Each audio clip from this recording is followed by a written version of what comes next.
Hoxe comezaba a campaña de vixilancia e control do transporte escolar, na que se pretende incidir na importancia de concienciar as familias, responsables educativos e conductores de autobuses da necesidade de cumprir as normas establecidas. Donde o obxectivo fundamental é controlar e vixiar de alguna maneira as características técnicas de seguridade dos propios autobuses, que teñan as autorizacións pertinentes, que tamén poidan levar os elementos de seguridade para que os nenos poidan ter as garantías de que se en algún momento hai algún tipo de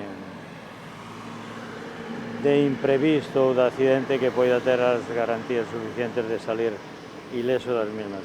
A normativa ten avanzado moito en materia de seguridade neste tipo de transporte. Un exemplo é o uso do cinturón de seguridade.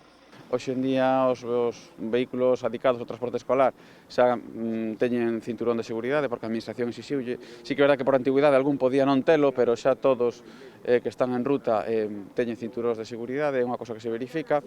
Nos destacar que é un medio de transporte seguro e que constatamos que, nas campañas como esta que se fan, que non hai infraccións máis de tipo administrativo, de non levar documentación enriba, pero non nada especialmente grave.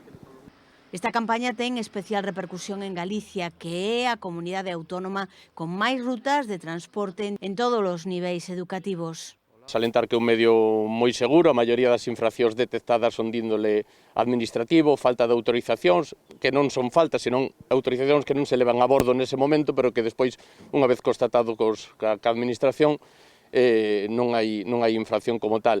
Os requisitos técnicos prácticamente cúmplense todos, son verificados por outra parte nas diferentes inspeccións técnicas, e non temos así ningún caso grave que salientar sobre temas de seguridade dos autobuses, que sería o que máis nos pode preocupar. En resumo, o transporte escolar na provincia de Ourense é un transporte escolar seguro e seguiremos cos controis para que siga sendo así.